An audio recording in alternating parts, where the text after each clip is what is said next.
Hello everybody, it's nice to join you again. This time we are going to be learning about noun clauses, okay? Now, noun clauses are part of a bigger family of clauses. So first we need to contextualize. We need to understand that there are two kinds of clauses. We have independent clauses and we have dependent clauses on the other hand. Now, both clauses have some similarities. What's the similarity they share? Well, they both have a subject and a predicate. That is true for independent clauses, and that is also true for dependent clauses. Now, what is the difference then between an independent clause and a dependent clause?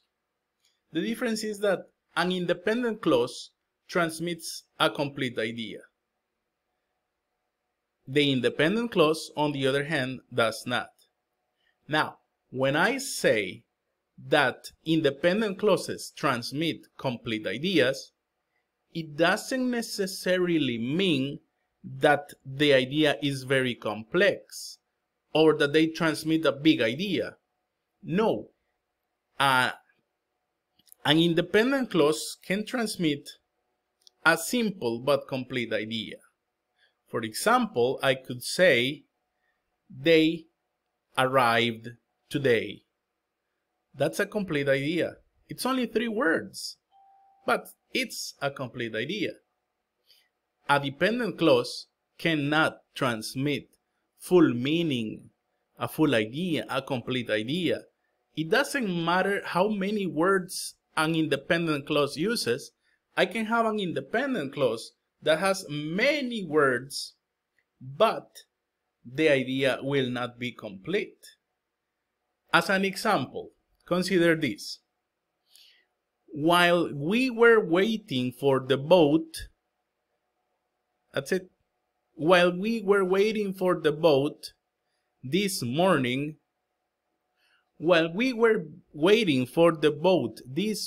with my cousin Andrew and his best friend Maritza, that's a lot of words. And this clause does not transmit a full idea. That's a dependent clause. Now, let's talk a little more about dependent clauses before we dedicate ourselves to talk about noun clauses. Now, I know that a dependent clause cannot transmit a complete idea by itself. It's not possible. A dependent clause needs something else. What does it need? It needs context. Without context, without being a part of a bigger clause, in this case we'll call it a sentence, right? Without being part of a sentence, a dependent clause will not make sense.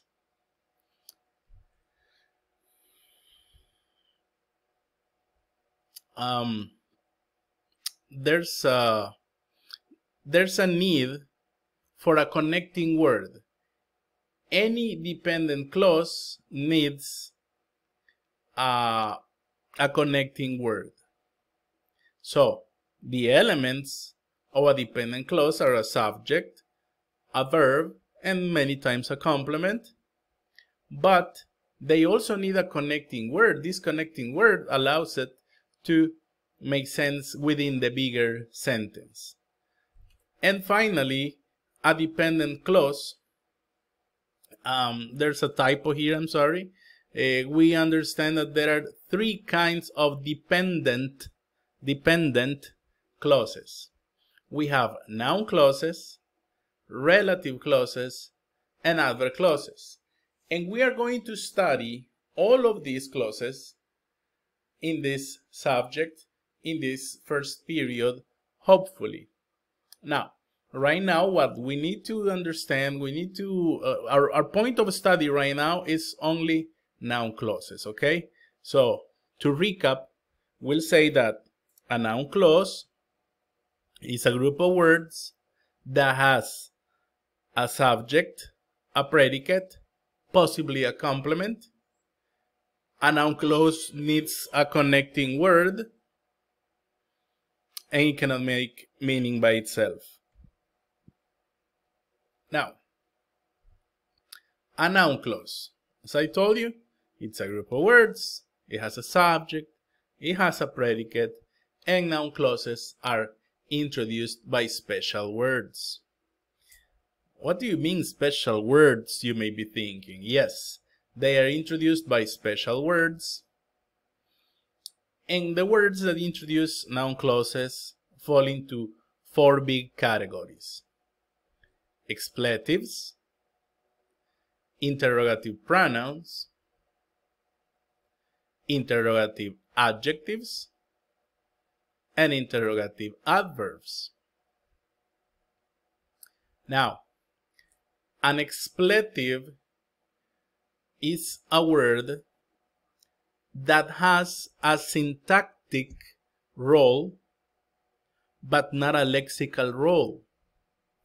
See, I want you to check that these are pronouns. Pronouns, remember, they substitute a noun. So an interrogative pronoun is going to have a function within the clause that it performs. So it's going to be a subject, it's going to be a direct object, it's going to have some role in the clause. An expletive does not.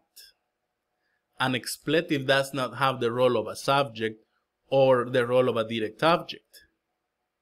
The interrogative adjective, it's going to behave like an adjective. An interrogative adjective is next to a word that it's modifies. Examples of interrogative adjectives are what and which. For example, what time? Which car? Which car are you taking? That which is acting as an adjective because it's modifying car. What time are we going? What is modifying as an adjective because it's modifying time. So you see, this interrogative adjective has a function. In the sentence, it behaves like an adjective. It performs the role of a part of a speech. Expletive does not. The interrogative adverb. An interrogative adverb is, for example, when, where, why, how.